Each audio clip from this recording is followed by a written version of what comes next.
Hey everyone, I'm Joe Sasso. I'm a chef here in Los Angeles, and I love donuts. I love how fluffy they are, how fried they are, how absolutely delicious donuts are.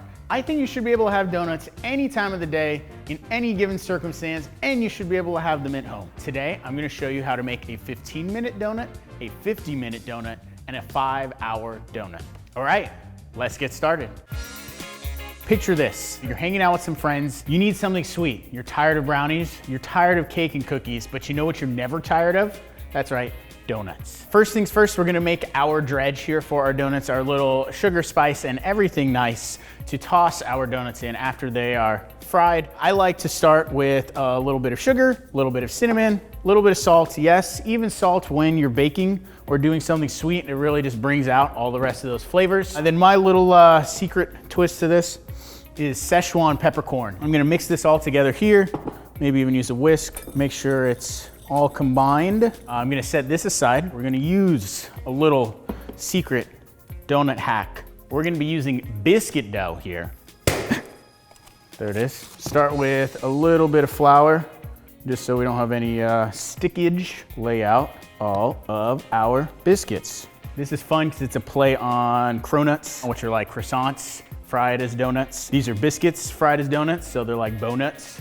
I'm gonna do them as holes, so donut holes. First, I'm going to roll these out about 1/4 of an inch here on the donuts. I like to roll them out just a little bit. I got a small hole punch here, a ring cutter, because then you have little donut holes. They're cute, they're delicious, they're fun. Small foods are always cuter. And then you have these outer rings. You can bake them as biscuits, then you have biscuit rings. You can put an egg in there. You can have egg in the hole. We have our oil here, 350 degrees. That's like the magical number when you're frying things. And these are gonna go pretty fast. About 3 minutes on one side, about a minute or two on the other. Drop them all in one by one, trying to get as close to the oil as possible so there's not a big splashdown. Just kind of watch the donuts. You wanna see little bubbles coming off the side, and you're looking for golden brown and delicious. GBD is what we call it in the restaurant. It's been about 2 minutes here. We're gonna go ahead and flip these guys over. Probably got a minute left on this last side. I have my spice mix. I have a rack here to catch my hot donuts. The hardest part is waiting right now, but it's only 15 minutes altogether. Not that bad. Those are looking great. We're gonna go ahead and pull them. The rack is going to whisk away any excess oil before we get them into our sugar, spice, and everything nice mix. Now the trick here, donuts still hot, cinnamon sugar right away. The donuts are going to best absorb all of this goodness while they're hot. These guys, we'll put them back on the rack. Next 4, little toss toss. Smells so good. And there you have it, hot, fluffy donuts, 15 minutes. That's awesome. What I really love about these is they're mini donuts. So you can eat a lot of them and not feel bad about it at all. Make a basket for yourself, share it with friends. One of my favorite things about them is the Szechuan, because it adds this little warming note. They're not spicy, just a little, hey, how you doing? Let's say you have a little more time. I have a 50-minute donut recipe that you should try. Next up is a 50-minute donut. Little non-traditional here. We are not using oil. There is nothing fried. Everything is baked in the oven. It's a maple bacon donut. First thing first, we have our bacon onto a sheet pan. I'm gonna go 6 slices here. We're gonna pop this bacon in the oven, 350 for about 12 to 15 minutes. While the bacon is cooking, we're gonna get started on our donut batter. We have 3 separate components. We have our wet, we have our dry, we have our fats. I like using cake flour for this. It's very fine. It's a much lighter and delicate crumb. We're gonna sift together our dry ingredients here. Cake flour, baking soda, baking powder, and a little bit of salt. If you don't have a sifter, you can use a whisk, combine it all together in a bowl. You're really just trying to get out all those little lumps. And we're gonna set this aside. Now our wet ingredients, super easy, milk, vanilla. Together, we are going to combine our fats. This we're gonna do in 2 parts. We're starting with our sugar, a little bit of softened butter, and a little bit of vegetable oil. Now the reason why we're doing this is we're dispersing all the sugar with the fat. We're aerating it, trapping all of these little air pockets in there, so that way when we bake the batter, the donuts are light, fluffy, and delicious. Creaming the butter, the sugar, and the oil. I like to turn the bowl, kind of getting this dual effect. Now what we're looking for here is a lighter color, everything becomes homogeneous and a little light and fluffy, almost like fresh snow. I'm gonna take a spatula here and give my bowl a nice little scrape down, making sure everything is evenly incorporated. Now I'm going to emulsify in my egg, again, one more time with the mixer. All right, now same thing here, fluffy, pale in color, smooth, homogeneous. We'll give it one more scrape just to make sure we got all of the sugar, everything combined. The last step here, we're going to add the dry and the wet alternating, starting with the dry. The reason we're doing this is to not overwork the flour, to make sure there are no lumps, and to make sure everything is beautiful and homogeneous. If we were to overwork this flour mixture, the batter, the donuts will come out dense, will come out a little dry. They're not gonna be airy. The crumb might be a little extra tight. This careful mixing process is gonna all be worth it in the end. I'm gonna add the last of the milk, vanilla, stir, stir, stir, the last of the flour. Then as soon as this all comes together and is thoroughly combined, we're gonna let this rest. Only about 15 minutes to ensure everything is hydrated, relaxed, and ready to be baked. And in the meantime, I'm gonna check on my bacon. Bacon here, as you can see, crispy, golden brown. We're gonna cut this up. Not looking for a perfect dice here, or just a rough chop on the bacon. Coarse, easy, quick, simple, no one's judging you here. We're gonna transfer this to a bowl. We're ready to start assembling our donuts. We have these super fancy schmancy donut pans here. If you don't have these, you can use muffin tins, cupcake pans. Doesn't really matter, it's just gonna be a different shape. They will still taste perfect and delicious. Take some nonstick spray, coat the bottom, and then I have my rested batter and my chopped bacon. So about 3/4 of it's gonna go down into the pans. We'll save 1/4 for garnish. I'm gonna pour the batter about 3/4 of the way up. It will rise a little bit in the oven, so don't go too high here. Measuring cup really helps with the pouring. I like to say work smarter, not harder. This is a great example of that. And this batter is really nice and easy to pour. I'd say it's like a little bit of a thin pancake batter. And we have the perfect amount of batter for 12 little mini donuts. I'm gonna take these off to bake right now. 325 for about 15 to 20 minutes. While they're in the oven, I'm gonna get started on my glaze. Powdered sugar, a little bit of milk, a little bit of maple syrup, pinch of salt, and we're gonna whisk this together. It's gonna look a little clumpy at first. What you're looking for here is a nice smooth mix. Not too thin where it's gonna run off the sides of your donuts. Almost like the consistency of cold, heavy cream. I think I nailed it. All right, we're gonna set this aside. I'm gonna go check on the donuts. The donuts are baked. I've let them cool here on a rack, not in the pans. I don't want them to dry out and overcook. Starting off here, getting my donut into the glaze. I'm gonna dip this in by hand. The trick is to not use hot donuts. You want these guys to cool down. If you're using a hot donut, the glaze is gonna melt really quickly. It's not gonna be a good coating. Give it a little wiggle, wiggle. Dip, dip. Oh, baby, baby. I want all that excess glaze on there because it's yummy. Wiggling these guys around. Donut by donut into the glaze. Before the glaze settles on here, I want to get a little bit of topping action. Some turbinado sugar. It's like a coarse sugar, a little bit of molasses in there for color. That'll add a nice bit of crunch, texture. Just sprinkle a little bit of that on top. Remember that bacon we saved? That's gonna go on top. It's great when the bacon falls into the center, then you got like a little bacon pocket. I'm a big fan of textures. Bacon, salty, sweet, all of the good things. And there you have it, our baked maple bacon donuts. I am excited. I don't know if you can tell. I can't wait to dive into it and try these things. I'm just gonna go. This one here is calling my name.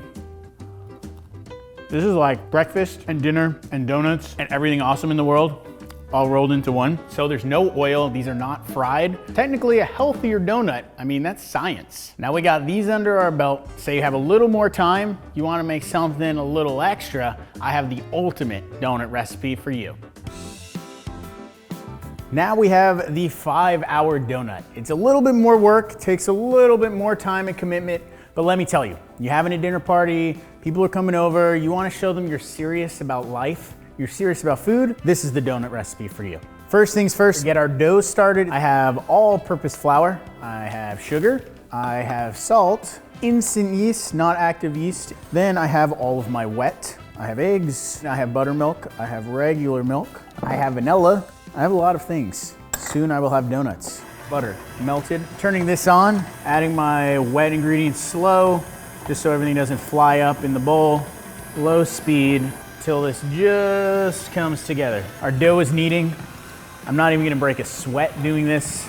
We're gonna go about 4 to 6 minutes. We're really looking for a nice, smooth, soft, supple dough. All right, it's been about 5 minutes. Taking a look at the dough here. It's nice and shiny. It is a little sticky. It's a wet dough. It's hydrated. It's not gonna be a dry donut by any means. I have a bowl sprayed with nonstick. I have a spatula sprayed with nonstick. And then that way, as I scrape all of the dough out of the bowl, it doesn't stick to the spatula either.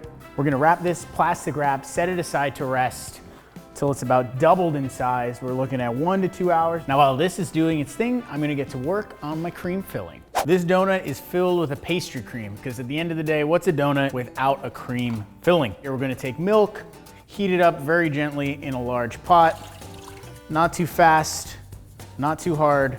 You don't want it to burn. While this milk is heating up, we have some eggs, we have some sugar, some cornstarch that's gonna help thicken things along, and a pinch of salt. And we're just going to combine this till we have an eggy, cornstarchy, sugary paste.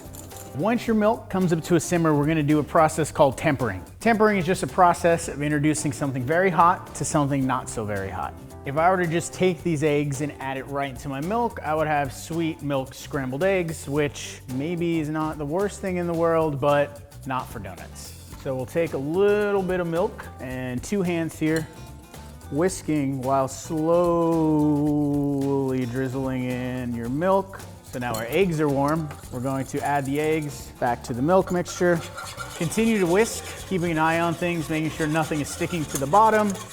The cornstarch is gonna thicken, the egg yolks are gonna slightly cook and set up, and before you know it, you will have pastry cream. You take the pot off the heat, soften butter. That's gonna help slow down the cooking process, as well as keep things nice and creamy. I have a little bit of vanilla, and then our last ingredient, a little bit of lemon juice. It's not gonna be lemony by any means, but a little bit of acid goes a long way. We're going to transfer our mixture through the strainer, and that's really just to ensure we didn't really cook any of the eggs. All the cornstarch is equally dispersed. We have no lumps. Press that through. And now while this is cooling, what you're gonna wanna do is take a piece of plastic. The plastic is going to sit on top of the pastry cream, prevent it from forming a skin, getting a weird texture and all that unpleasantness. We're gonna let this cool to room temperature. We'll add my favorite ingredient, rainbow sprinkles. They're fun, they're nostalgic, they just make me happy. I feel like you can never have enough rainbow sprinkles, so we're just gonna fold these little flakes of joy into the pastry cream. My pastry cream is ready for the donuts. I'm gonna go check on my dough and see how much it's risen. It's been a couple of hours, it's doubled in size, and we are ready to roll and cut it into donuts. Starting with a little bit of flour here, and then I'm going to turn my donut dough out. It's already done 1 rise. This is the point where you can take out a little bit of anger. That's gonna punch out some of that gas and allow it to rise a 2nd time. Tiny bit of flour on top, a little bit on my rolling pin, and we're gonna roll this out to about a 1/2 inch thickness. We're looking good. I have another ring cutter, a little bigger this time, and we're gonna cut this into donut rounds, give it a little twist. So out of this recipe, we're gonna get about 6 to 8 donuts. I'll get 6 nice clean ones here, and then I can bunch my dough back up together, re-roll it out. You really only wanna do that once. If you do it too many times, your donuts are gonna be a little dense. We're gonna take a damp kitchen towel, put them to bed, and let them rest till they double in size again, about another 1 to 2 hours. And I have one more thing to work on, the final component, my frosting. A couple of simple ingredients here. We have mascarpone cheese. We're gonna go into a stand mixer with a whisk attachment. Then I have some heavy whipping cream, a little bit of sugar, a little bit of vanilla, pinch of salt, and the secret ingredient for this, pitaya. Pitaya is dry dragon's fruit, pink powder. It's a superfood. Some say it may turn you into a dragon if you eat it, but tons of vitamins in here. I love it as an alternative to food colorings and dyes, and just whip it together until soft peaks.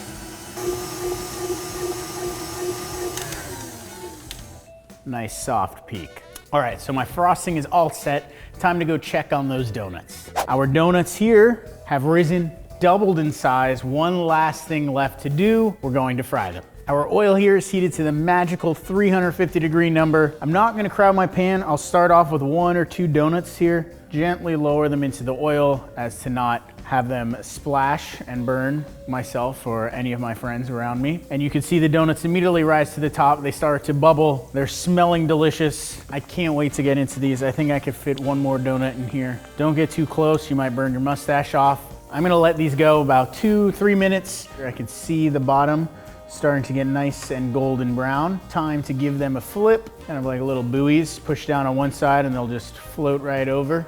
I'm gonna let these go for just another 2 or 3 minutes. All right, these look like they're done. I'm going to pull them out, transfer them to the rack here to cool. Golden brown all around the edges, nice and puffy. These 3 are done here. I'm gonna fry off the rest of them and then it's time to assemble. The time has come. I'm excited. I put my pastry cream into a piping bag, fitted with a sharp metal tip. That's gonna help with filling these donuts. You're gonna be able to poke right into the center and you can kind of feel the donut fill up. More is good, and a little bit will come out at the end, and that's how you know you're full. Don't worry, things get a little messy. We're gonna cover it with rainbow sprinkles. Donuts are all full. We'll set this aside, and now we're going to dip into our frosting. I like to get all down swirly in there, and then if there's one thing I always live by, you can never have enough rainbow sprinkles. Don't be shy, get in there, get a really, really good coating, and onto our landing zone, onto the next one. Rainbow sprinkles just make me happy. How could you not be? And there you have it. That is an ultimate show-stopping 5-hour rainbow sprinkle donut. And now all that's left to do, all I've been wanting to do, is give these guys a try. Moment of truth. Oh, there we are. All of the sprinkles, all of the frosting. I'm gonna go right in there and sacrifice the mustache. It's a mouthful of joy. That's the best way to put it. You get a little bit of the yeastiness from the donut, that pastry cream filling loaded with sprinkles, the frosting. You get a little bit of that taste of dragon fruit, gives it a nice kind of balance, and then all of the rainbow sprinkles. I mean, there's nothing more that I want than another bite of this. This is like the ultimate bite of your childhood. Yeah, it is a little bit more hands-on than the other 2 recipes, but totally worth all of the work and the ultimate vehicle for eating donuts and rainbow sprinkles. And there you have it, a donut for every occasion. The 15-minute donut for when you're craving something sweet in a pinch. The 50-minute donut for when you don't feel like getting out that big pot of fry oil. And then the 5-hour impress your friends, blow the socks off of everyone, the ultimate rainbow sprinkle donut. Let me know what you think in the comment section below, but more importantly, I want you guys to try all 3 at home. I'm Joe Sasto, and there's always time for donuts. Oh, yes.